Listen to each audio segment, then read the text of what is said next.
We have found the money man for the Ayatollah, and we are tracking the Ayatollah's properties around the world. We hope to soon be able to print his $100 million plus properties and show the addresses. We are tracking these accounts all over the world. We froze a crypto wallet linked to the IRGC the other day, about $130 million. Their currency has collapsed. It is at an all-time low versus the dollar. It's in free fall. And we think the inflation rate is upwards of 180%. Do you believe that Iran has moved nuclear centrifuges into Pickaxe Mountain? And when you say we're not done yet, what is left to finish? You're talking about the centrifuges. Yeah, it doesn't mean anything unless they have the material. They don't have. We follow the material. That's where the action is. And we'll be hitting that area probably pretty soon, and there's not a thing they can do about it. Normally I wouldn't say that. If I thought they could do something about it, I would never say that. But we'll be hitting that area pretty soon, and very heavily.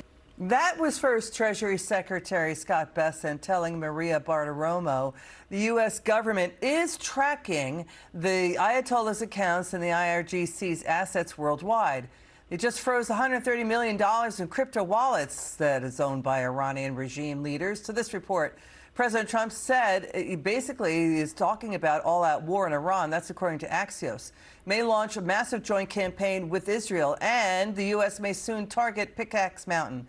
Iran's nukes and centrifuges are believed to be buried in there. Let's welcome back to the show U.S. Army veteran Lieutenant Colonel James Carafano. Colonel, it's good to see you. What do you make of the Pickaxe Mountain story? What can the U.S. do with that? So the centrifuges aren't an imminent threat because you have to have processing and power to do that. But when you take them out, then that puts you even further downstream. And it's just symbolic of everything we hit at this point is Iran's best days are in the past.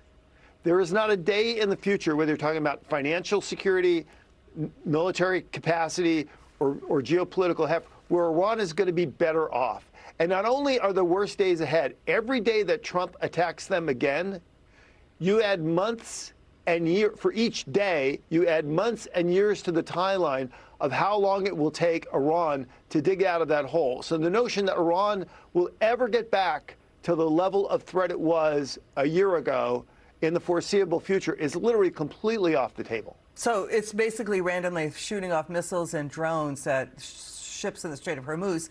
But the nuclear material, again, is the strategy to just entomb it and bury it deep in Pickaxe Mountain, because that's the thinking, that it's buried in those tunnels. Right. But down the road, could Iran try to dig that out and try to get that stuff out? And we know that the president and Pete Hegseth, Pentagon chief, has said eyes in the sky have been on those nuclear bomb materials. So that's the other unreported story here, right? Yeah, well, the point is they cannot build a bomb. To build a bomb, you just don't have to recover the material and set the centrifuges together. There's a whole infrastructure that has to be rebuilt, which just doesn't exist now and won't exist for some time. Got it. Colonel James Carafano, thanks for being with us, and thank you again for your service to America. We appreciate you so very much.